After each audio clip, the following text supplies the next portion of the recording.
Afternoon, my name's Dr. Alan Rhodes and I work for the company BioInteractions Ltd. BioInteractions basically develops a range of different biocompatible coatings for various medical devices, and as such this presentation is going to focus on some of these coatings in some detail. The main focus will be on the clinical problems that these coatings were designed to address, looking at some performance data and also the mode of action, so how these coatings work.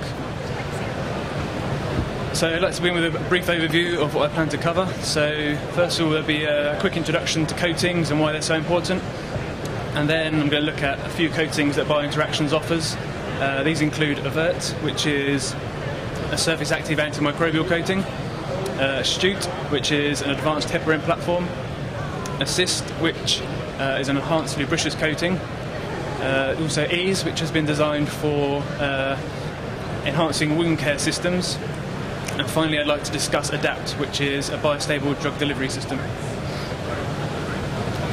So why are coatings so important? Well, the interfacial characteristics of a medical device's surface play an extremely important role, not only in determining the biocompatibility and the functionality of the device, but ultimately the success.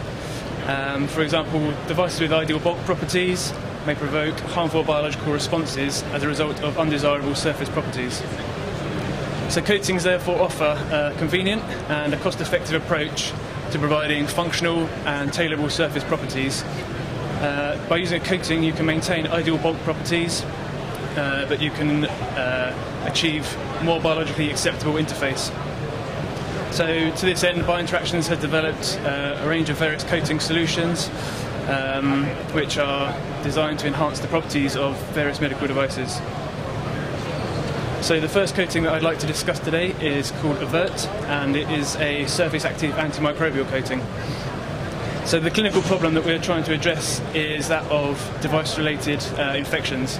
I'm sure many of you are well aware that implantable devices are prone to bacterial colonization, which can occur on the device itself or onto proteins that are already absorbed onto the device. These proteins provide an ideal breeding ground for bacteria, and this can lead to bacterial colonization and, in unfavourable circumstances, biofilm formation. The bacteria can divide and release into the bloodstream, thereby spreading infection, causing patient morbidity and, in unfavourable cases, patient mortality.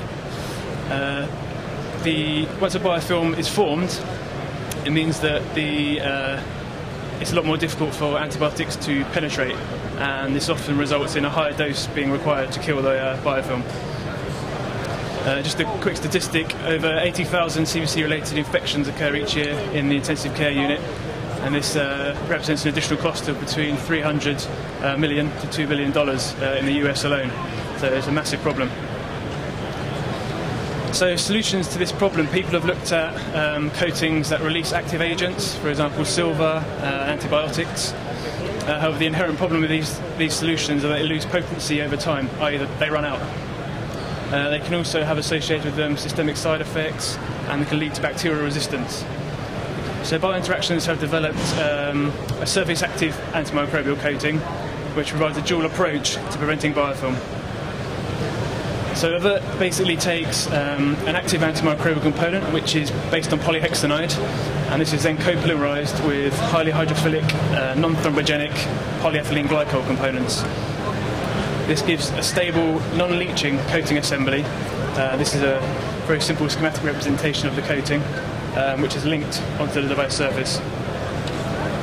So the polyethylene glycol components provide hydrophilic, non-thrombogenic moieties that help to prevent protein deposition onto the device surface, thereby reducing the breeding ground for bacteria. This also minimises the chance for bacterial colonization. In a blood environment as well, PEG has been shown to act in a non-thrombogenic fashion, which can help to minimise the formation of thrombus.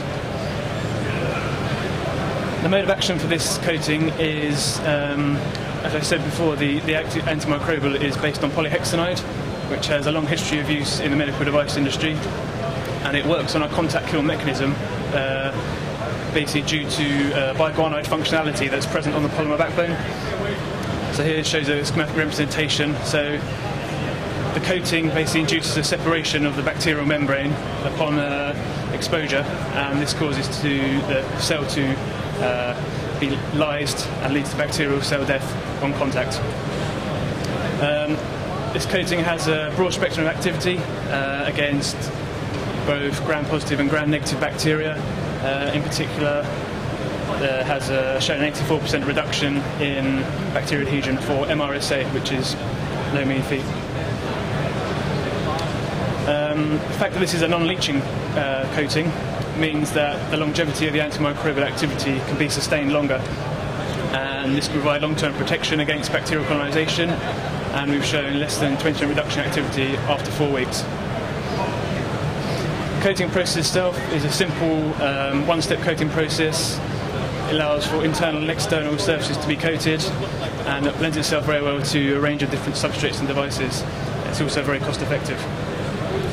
Particular applications include catheters, vascular access grafts, wound care products, contact lenses, and vascular access ports, for example.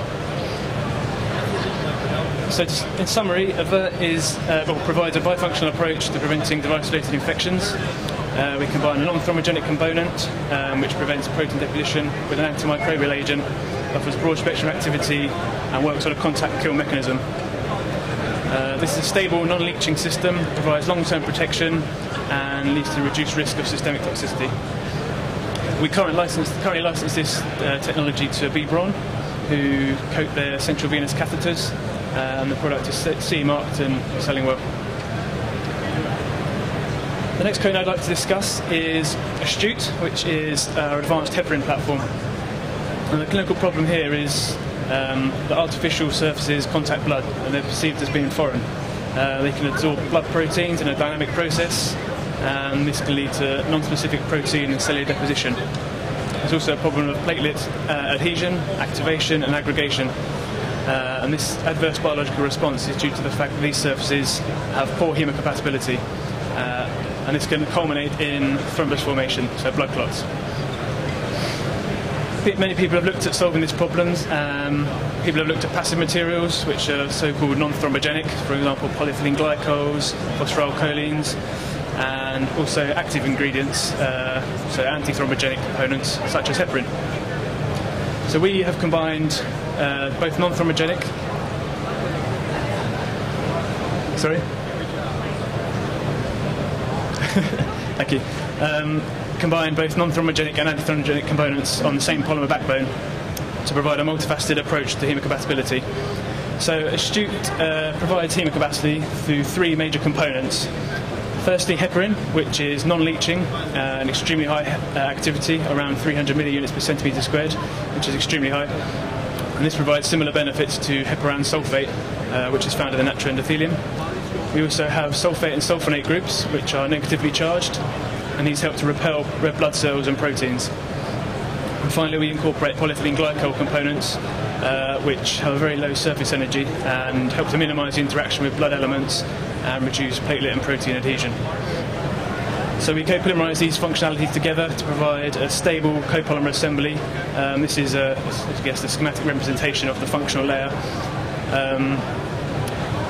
So the heparin, sulfonates, and PEG chains are all copolymerised onto the same polymer backbone. Coating process is a very simple water-based process, so it requires no harsh solvents. Performed at room temperature and is complete within around 15 minutes. It lends itself very well to a batch process with internal and external surfaces possible. It's applicable to a wide range of devices and substrates, and it provides an extremely stable dimensionally bound coating, and it can be sterilised via ETO. We've looked at this coating in vitro, so we've looked at the Astute coating on polystyrene cover slips using platelet-rich plasma, and as you can see here, this led to a greater than 98% reduction in platelet adhesion. We've also looked at Astute on EPTFE vascular grafts, again using a PRP, and this is a bit more difficult to see, but the white spots are essentially the platelets that you can see on the EPTFE. This has shown around a 94% reduction in platelet adhesion. We've performed some blood loop studies on polyurethane catheters, And this here you can see Astute coated at the top versus uncoated at the bottom. A very good representation of how well the coating performs. We've also done some in vivo work as well, looking at coated and uncoated polyurethane catheters. This is a 30-day implantation in an ovine model. I apologise for any of you that are a bit squeamish, but it's a very good representation of how well the coating performs. So the coated device is at the bottom, obviously, and explanted, this showed a 98% reduction in thrombus mass. So very graphic, but very good example of how well the coating works. So this coating is, well, the application of the coatings include blood contacting devices, so really any device that require hemocompatibility and where non-specific protein and cellular binding is required. Particular applications include vascular grafts, perfusion equipment, stent grafts, diagnostic devices, and equipment that may be used for blood processing. So to summarise, Astute provides exceptionally high heparin activity, combines antithrombogenic and non-thrombogenic components, so it's not just the heparin coating, reduces non-specific protein and cellular binding, and it's hydrophilic, so it helps to promote laminar flow. So Astute offers superior hemocompatibility. We currently license this product to Medtronic, who coat their oxygenators, and we also license to Covidien, who coat their chronic dialysis catheters. Both of these devices are FDA approved and selling well. So that was Astute. I'd now like to move on to discuss Assist, which is our lubricious coating. So the clinical problem here is that the advancement of devices through tortuous pathways of the body can be restricted by frictional forces that act between not only the device itself, or between the device itself and the surrounding tissue. This can lead to patient discomfort, prolonged procedures, and an increased risk of tissue damage.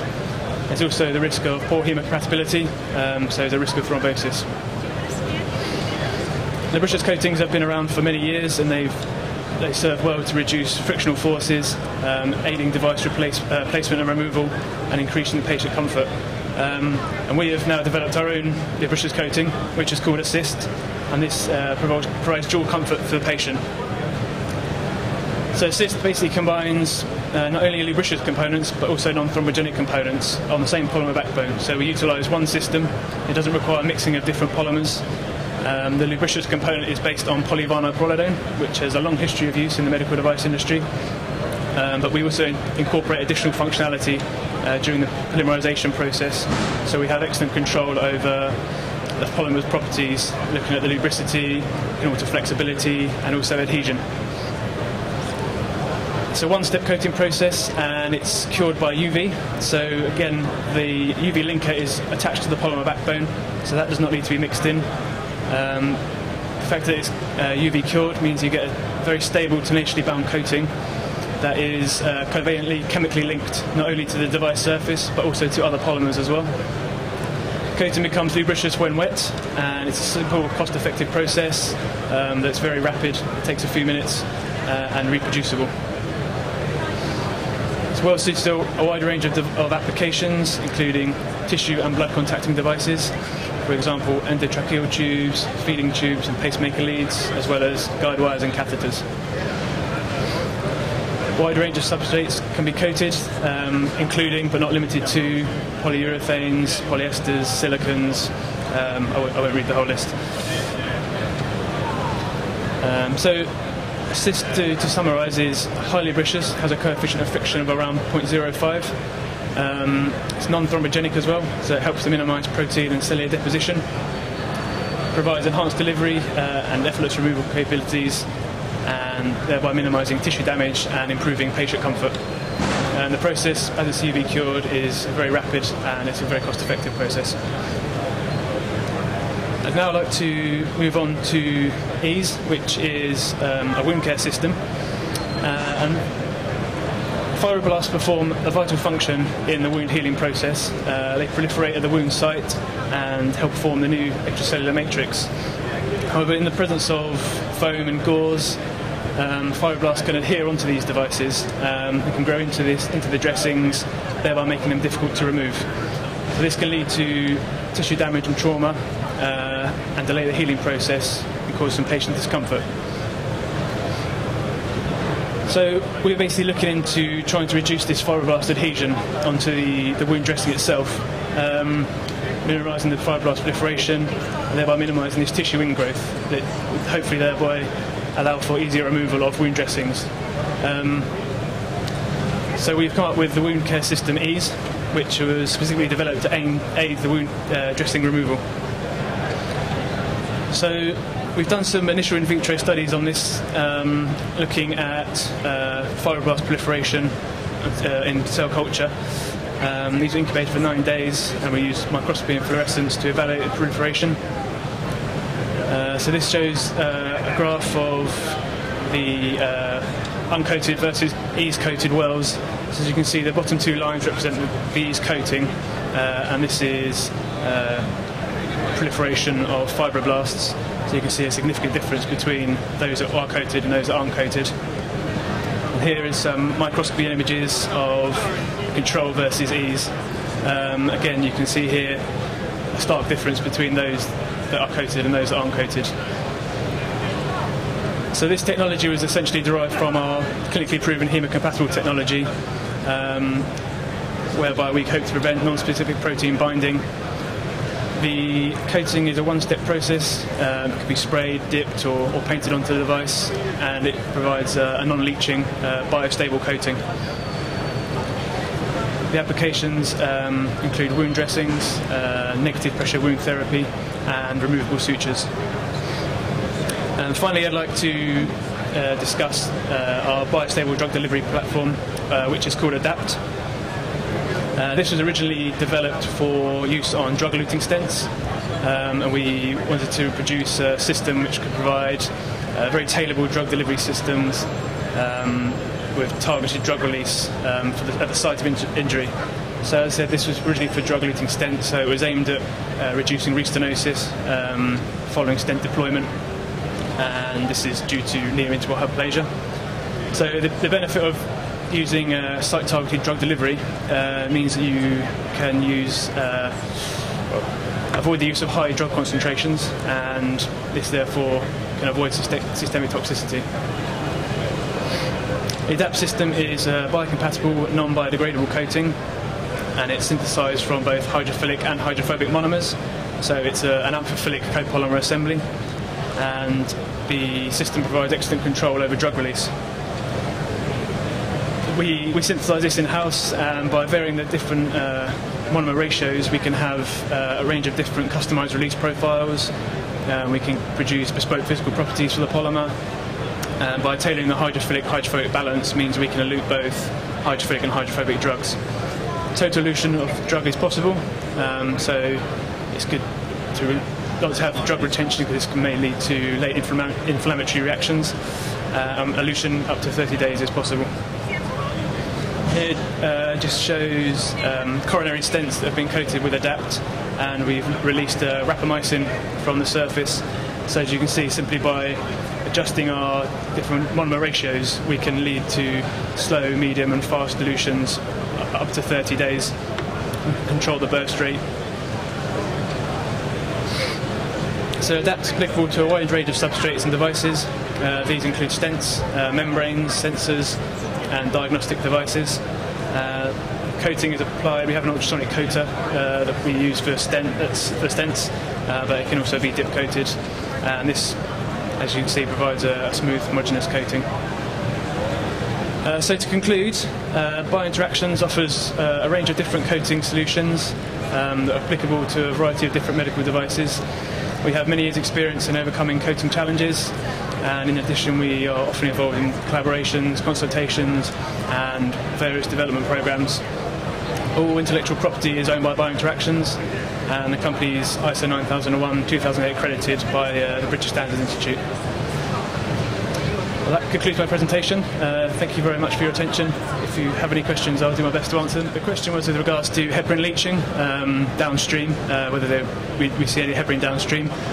Basically we don't, because the way we synthesize the polymer, we derivatize the heparin to put a polymerizable functionality onto that, and then we co-polymerize with polyethylene glycols, sulfonates, sulfonates.